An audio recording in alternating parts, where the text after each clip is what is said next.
Hello friends, welcome to first division classes. आज मैं आप लोगों को मंथली असाइनमेंट के उत्तर को लेकर आई हूँ। फ्रेंड्स, कक्षा 10th के अक्टूबर के मंथली असाइनमेंट यहाँ पर दिए गए हैं, उसके उत्तर को मैं आप लोगों को बताऊँगी। ठीक है, तो चलिए देखते हैं पहला प्रश्न क्या है। निम्नलिखित गद्यांश को पढ़कर नीचे दिए गए प्रश्नों के उत्तर दीजिए। फ्रेंड्स, नीचे जो गद्यांश दिए गए हैं इनको पढ़ना है और एक यहाँ पर श्लोक भी दिया गया है, इसको भी पढ़ना है और इससे रिलेटेड जो भी प्रश्न नीचे पूछे गए हैं उसके उत्तर को आप लोगों को देखना है। तो चलिए देखते हैं पहला प्रश्न क्या है। पहला प्रश्न है, लक्ष्य प्राप्ति का द्वार जीवन में कौन खोलता है। फ्रेंड्स, लक्ष्य की जो प्राप्ति होती है इसका द्वार जीवन में कौन खोलता है। तो जब आप ये गद्यांश को पढ़ेंगे ऊपर में तो आपको पता चलेगा कि जिनके पास धैर्य है, यानी कि ये जो धैर्य है वही अपने जीवन में लक्ष्य की प्राप्ति कर सकता है। तो धैर्य जो है जीवन में लक्ष्य प्राप्ति का द्वार खोलता है। इसका राइट आंसर धैर्य हो जाएगा। ठीक है। अधीर मन अधीर गति कम के प्राचीन लोकोक्ति को कौन चरितार्थ करते हैं। तो जो जल्दी जल्दी करो की रट लगाते हैं वही अधीर मन गति कम की प्राचीन लोकोक्ति में चरितार्थ होते हैं। ठीक है, ये आप जब ऊपर गद्यांश पढ़ेंगे तो आपको पता चलेगा। ठीक। तीसरा क्या है, मालिक कितना भी वृक्ष को सींच ले परंतु फल प्राप्ति समय या ऋतु आने पर ही होती है। भावार्थ दोहे की किस पंक्ति से निकलता है। फ्रेंड्स, तो यह जो भावार्थ है वह जो ऊपर दोहा दिया हुआ है इससे निकलता है। धीरे धीरे रे मना धीरे सब कुछ हो। इस जो यह लाइन दी हुई है, पंक्ति यह जो दी हुई है, इससे ही इसका भावार्थ निकलता है। ठीक है। चौथा प्रश्न क्या है, किसी काम को करने में कम समय कब लगता है। तो फ्रेंड्स, किसी काम को करने में कम समय कब लगता है, शांत मन से। चौथा इसका राइट आंसर हो जाएगा ऑप्शन नंबर 4, शांत मन से करने में उसको सही होता है। ठीक है। पांचवा क्या है, इस गद्यांश के लिए उपयुक्त शीर्षक दें। इस गद्यांश के लिए उपयुक्त शीर्षक। फ्रेंड्स, इस गद्यांश के लिए उपयुक्त शीर्षक क्या है, धैर्य का महत्व। इसका राइट आंसर क्या हो जाएगा, धैर्य का महत्व। दूसरा क्या है, सही विकल्प का चयन करें। इसमें दिखाना है सही विकल्प का चयन करें। पहला प्रश्न क्या है, पक्षी आकाश में उड़ रहे थे, क्रिया का भेद बताना है कि अकर्मक क्रिया है कि सकर्मक क्रिया है। फ्रेंड्स, पक्षी आकाश में उड़ रहे थे, तो यह कौन सी क्रिया, इसमें कौन से क्रिया भेद है, तो यह अकर्मक क्रिया है। ठीक है, इसका राइट आंसर अकर्मक क्रिया हो जाएगा। दूसरा क्या है, महेंद्र ने नरेंद्र से चाय पिलवाई। महेंद्र ने नरेंद्र से चाय पिलवाई। ठीक है, इसमें भी क्रिया के भेद बताना है। तो फ्रेंड्स, जब किसी से काम करवाया जा रहा है तो वहाँ पर आज्ञा दिया जा रहा है, यहाँ पे चाय पिलवाई जा रही है, इसमें से क्या ना यह अकर्मक है ना यह सकर्मक है। तो इनमें से कोई नहीं, इसका राइट आंसर हो जाएगा। अव्यय से आप क्या समझते हैं। अव्यय क्या होता है फ्रेंड्स, जो कि लिंग वचन पुरुष काल को प्रभाव से अप्रभावित रहने वाला है। ठीक है, लिंग वचन पुरुष काल के प्रभाव से यह अप्रवाहित रहता है, अव्यय अप्रभावित रहता है। ठीक है। दूसरा क्या है, नेक्स्ट प्रश्न है, वह डैश आलोचना ही करता है। उचित अव्यय का चयन करना, वह सदा, इसका राइट आंसर है सदा, सदा आलोचना ही करता रहता है। वह रमेश आलोचना ही, ये इसका रॉन्ग हो जाएगा, वह सदा इसकी आलोचना ही करता रहता है। ठीक है, ये इसका राइट आंसर हो जाएगा। इनमें से कुशल का पर्यायवाची कौन नहीं है। इनमें से कुशल का पर्यायवाची कौन नहीं है। तो फ्रेंड्स, कुशल का पर्यायवाची शब्द देखेंगे, चतुर दक्ष निपुण कपट। चतुर दक्ष निपुण, यह तीनों कुशल के पर्यायवाची शब्द में आते हैं। लेकिन फ्रेंड्स, आप लोगों को यहाँ पूछा है कौन नहीं है, तो ये जो कपट है ना, यह इसका पर्यायवाची शब्द कुशल का नहीं होता है। ठीक है, तो चलिए नेक्स्ट देखते हैं। किन्हीं चार प्रश्नों के उत्तर दें। फ्रेंड्स, आप लोगों को यहाँ 5 क्वेश्चन दिए गए हैं, 5 प्रश्न, जिनमें से आप लोगों को सिर्फ 4 प्रश्न के ही उत्तर देने हैं। ठीक है, मैं आप लोगों को यहाँ 5 प्रश्न के उत्तर दे दूँगी। आप लोगों को जो अच्छा लगे उसी को लिखिएगा। ठीक है, तो यहाँ पर देखते हैं पहला प्रश्न क्या है। गोपियों ने उद्धव से योग की शिक्षा कैसे लोगों को देने की बात कही है। फ्रेंड्स, गोपियों ने गोपियों ने योग की शिक्षा के बारे में उद्धव को परामर्श देते हुए कहा कि योग की शिक्षा उन लोगों को देना उचित है जिनका मन चंचल है, इधर उधर भटकता है। हम गोपियों का मन तो यह पहले से ही कृष्ण प्रेम में एकाग्र है। योग की आवश्यकता तो उन लोगों को है जिनके चित्त में चंचलता है, जिनके हृदय में श्री कृष्ण के प्रति स्नेह बंधन अटूट नहीं है। इसलिए आप कृपा करके हम लोगों को योग की शिक्षा ना दें। ठीक है फ्रेंड्स, गोपियाँ जो है योग की शिक्षा उद्धव को ऐसे लोगों को देने के लिए कहती है जिनका मन चंचल है, जो इधर उधर भटकते रहते हैं, जिनका मन स्थिर नहीं होता है। नेक्स्ट क्या पूछा गया है। उत्साह कविता में बादल किन किन अर्थों की ओर संकेत करता है। तो फ्रेंड्स, उत्साह कविता में बादल निम्नांकित अर्थों की ओर संकेत करता है। पहला क्या है, बादल अपनी गर्जना के माध्यम से मानव जीवन में क्रांति लाने की ओर संकेत करता है। बादल जो है गरजने के साथ मानव जीवन में क्रांति लाने का संकेत कर रहा अपनी गर्जना से। ठीक है, नेक्स्ट क्या है, बादल से होने वाली बरसात मानव जीवन की पीड़ाओं को दूर करने की ओर संकेत करती है। फिर जीवन को उत्साह और संघर्ष के लिए प्रेरित भी करती है। जीवन में नवीनता और परिवर्तन लाने की ओर भी संकेत करती है। ठीक है फ्रेंड्स, तीसरा प्रश्न क्या है। कवि सूर्यकांत त्रिपाठी निराला की आँख फागुन की सुंदरता से क्यों नहीं हट रही है। कवि की आँख क्यों नहीं हट रही है। कवि की आँख जो है फागुन की सुंदरता से क्यों नहीं हट रही थी। फ्रेंड्स, मनुष्य का एक स्वभाव यह भी होता है कि जब वह किसी अत्यंत खूबसूरत चीज़ को या फिर व्यक्ति को देख लेता है तो उसकी सुंदरता अनंत काल के लिए मनुष्य की आँख पर टिकी रह जाती है। ठीक है, ठीक इसी प्रकार कवि भी फागुन की सुंदरता, उसकी मादकता और उसके यौवन के अधीन हो जाता है। प्रकृति प्रेमी कवि अपनी रुचि के अनुसार प्राकृतिक सौंदर्य ढूंढ लेता है और चाहते हुए भी फागुन की सुंदरता को अपनी आँख से नहीं हटा पाता। फ्रेंड्स, कुछ भी सुंदर चीज़ को देखकर मन अपने आप उस पर मोहित हो जाता है। उसी प्रकार फागुन की भी सुंदरता को देखकर कवि जो है वे उस पर मोहित हो जाते हैं। और जब भी कोई अच्छी या खूबसूरत चीज़ देखते हैं तो हमारा भी मन करता है कि उसे हम देखते रहें। उसी प्रकार कवि का भी जो मन है वो फागुन की सुंदरता को देखते रहने का कर रहा है, इसलिए उनकी आँख नहीं हट रही है। ठीक है, नेक्स्ट है, मूर्ति पर सरकंडे का चश्मा क्या उम्मीद जगाता है।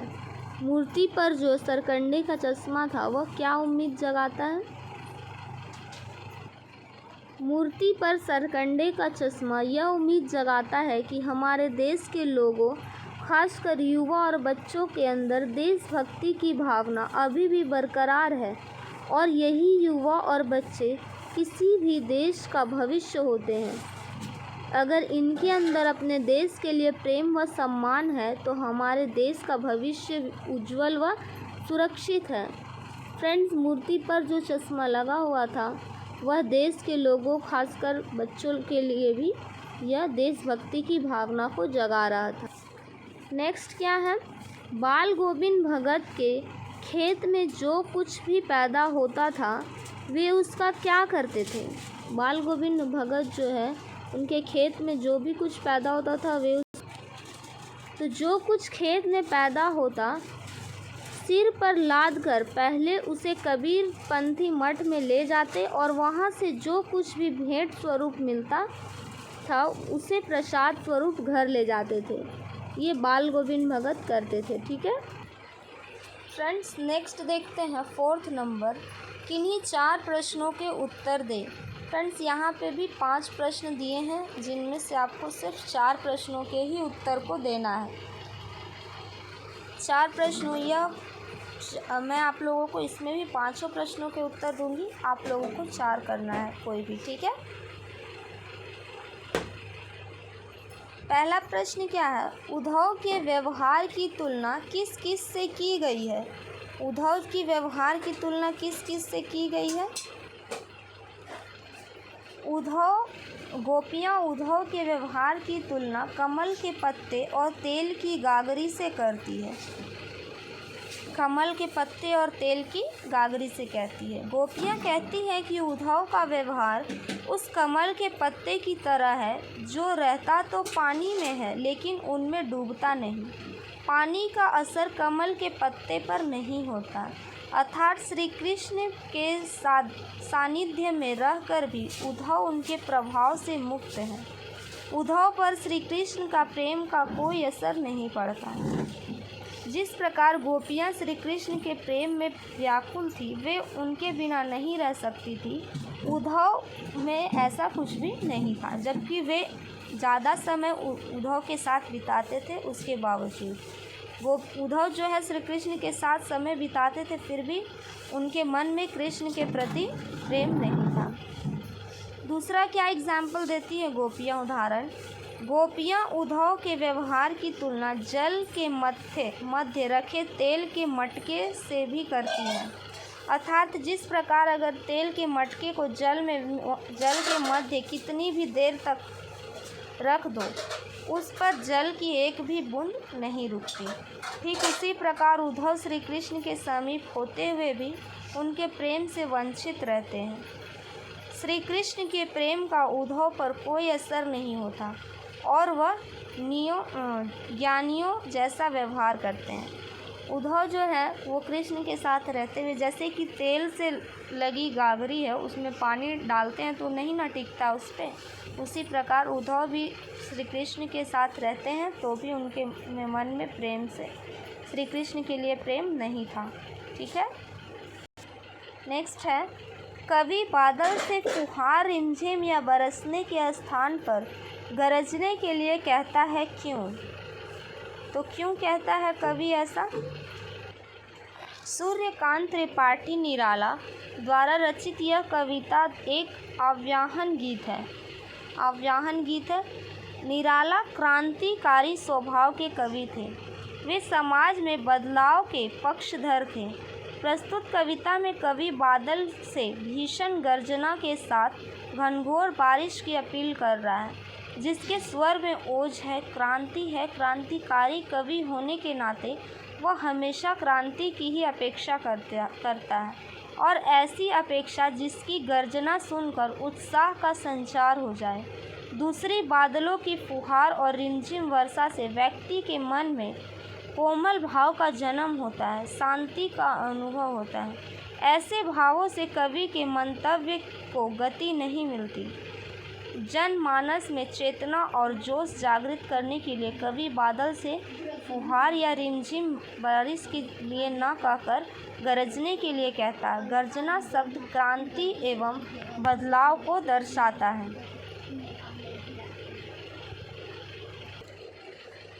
नेक्स्ट है फ्रेंड्स, प्रस्तुत कविता में कवि ने प्रकृति की व्यापकता का वर्णन किन रूपों में किया है? तो चलिए देखते हैं कवि ने प्रकृति की जो व्यापकता है उनका वर्णन किन रूपों में किया है।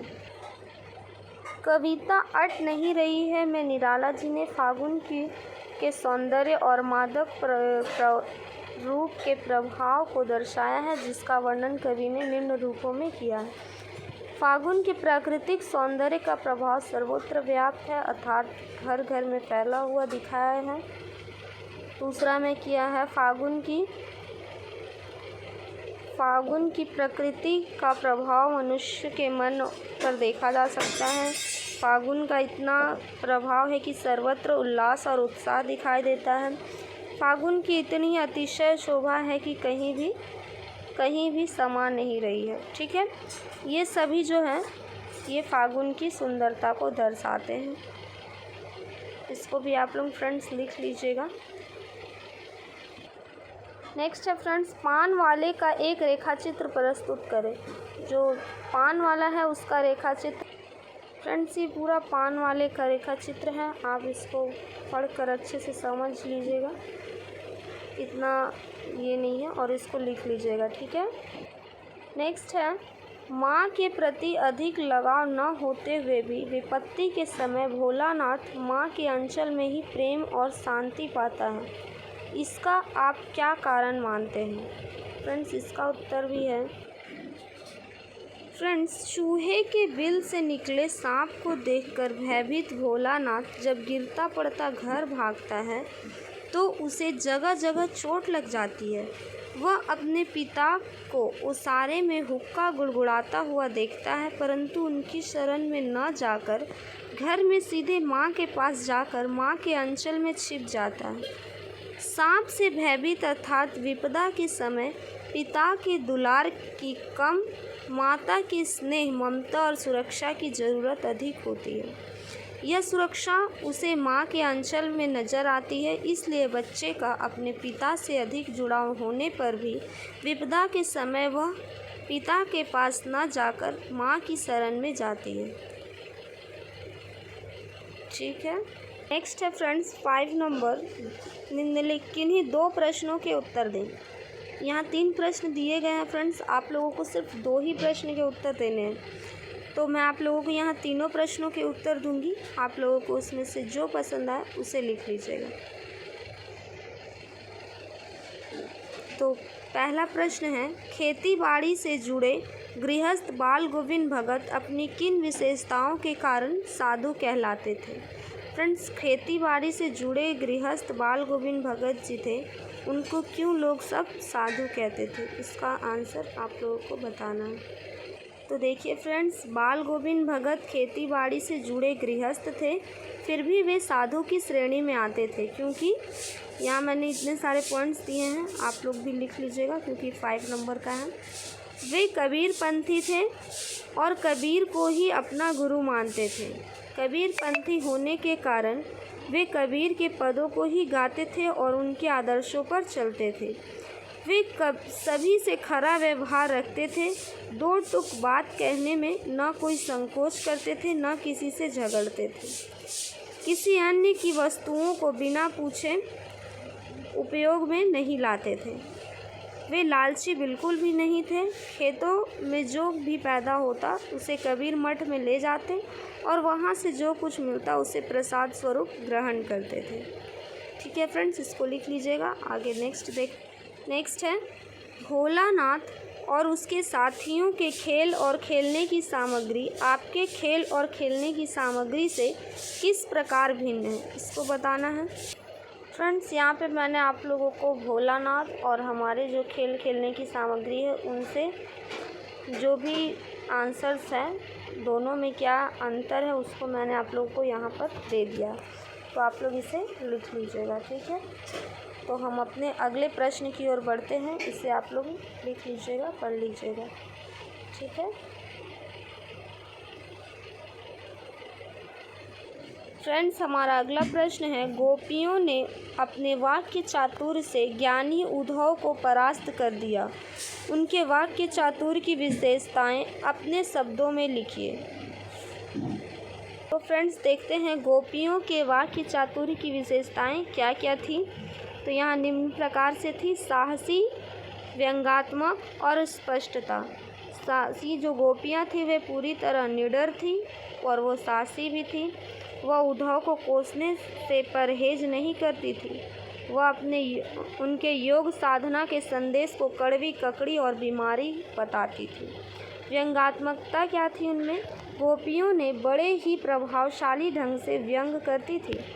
वे उद्धव को बड़भागी कहती थी, किंतु कृष्ण के पास रहकर भी प्रेम से अछूते रहे हैं, चूँकि वह कृष्ण के पास रहकर भी प्रेम से अछूते रहे हैं। यह कहकर वह उद्धव का उपहास करती थी। स्पष्टता, वे स्पष्ट शब्दों में उद्धव को बताती हैं कि वे कृष्ण के प्रेम में पूरी तरह लीन हैं, इसलिए उनके योग संदेश पर उनका कोई असर नहीं पड़ने वाला है। तो फ्रेंड्स, आप लोगों को इन सारे प्रश्नों के उत्तर मिल गए होंगे। आप अपने फ्रेंड्स को भी शेयर कीजिए इन सब को, और अगर कोई फिर भी प्रॉब्लम हो रही है तो आप मुझे कमेंट ज़रूर करें, मैं आपके कमेंट के उत्तर ज़रूर दूंगी। ठीक है, थैंक यू।